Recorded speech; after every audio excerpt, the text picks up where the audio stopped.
Hello, എല്ലാവർക്കും സുഖാന്ന് വിചാരിക്കുന്നു. പിന്നെ നാളെ അപ്പൊക്കെയല്ലേ. അപ്പൊ ഞങ്ങൾ ഇന്നലെ ഒരു വീഡിയോ ഇട്ടുണ്ടായിരുന്നു, നമ്മുടെ വീട്ടിൽ ഒരു പുതിയൊരു സംരംഭമായിട്ട് വരുന്നുണ്ടെന്ന് പറഞ്ഞിട്ട്. അപ്പൊ അത് നിങ്ങൾക്ക് കാണിച്ചു തരാൻ വേണ്ടി. അതിന് മുന്നൊരു കാര്യം പറയാനുള്ളത്, സ്ത്രീകൾക്ക് എന്ത് ജോലിയും ചെയ്യാൻ പറ്റും. ആരും ജോലി ഇല്ല എന്ന് പറഞ്ഞിട്ട് ഇങ്ങനെ കുറെ പേര് മനസ്സുണ്ടാവണം. എന്ത് ജോലിയും ചെയ്യാനുള്ള ഒരു മനസ്സുണ്ടെങ്കിൽ നമുക്ക് എന്ത് ചെയ്യാൻ പറ്റും. മുഖം നോക്കി എന്ത് ഹാപ്പി ആയിട്ട് ഇരിക്കണെന്ന് പറയാം. സത്യം പറഞ്ഞാൽ ഇവിടെ എവിടെ നിൽക്കണെന്ന് പറയാം. നിങ്ങൾക്ക് എന്നത്തിന്റെ മുമ്പിലാർപ്പാഴ വിരിച്ചിട്ട് അവള് പൂ കച്ചവടം ചെയ്യണേ.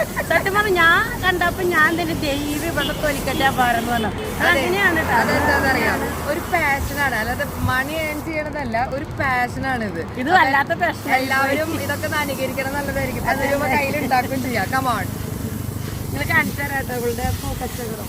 ഇത് വാഴപ്പനിക്കാണ്. ഭയങ്കര വെയിലായിരുന്നു.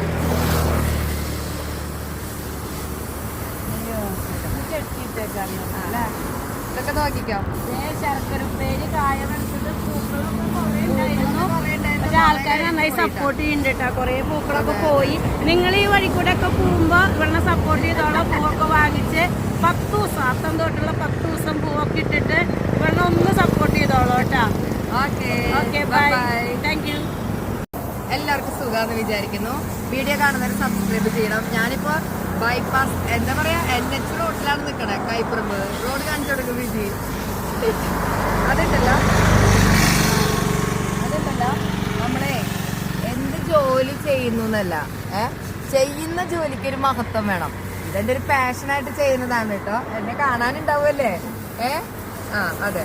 അപ്പൊ ജോലിയില്ല, എനിക്ക് ജോലിയില്ല എന്നൊക്കെ പറയുന്ന ആൾക്കാർ കുറെ ഉണ്ട്, കുറച്ചൊന്നുമല്ല. അപ്പൊ നമുക്ക് എന്ത് ജോലിയാണോ ചെയ്യാൻ പറ്റുന്നത് ആ ജോലി ചെയ്യണം. അത് ശരിയല്ലേ പറഞ്ഞത്? അപ്പൊ ചേച്ചിക്ക് എത്രയാ വേണ്ടത്? നീ എടുത്തോ, അവസാനം അതൊക്കെ കൊണ്ട് ബാക്കിയുള്ളതൊക്കെ കൊണ്ട് പൊക്കോണ്ട്. ശരി. അപ്പൊ എന്താ പറയേണ്ടത്? അപ്പൊ എല്ലാവരും ഓണം അടിച്ചു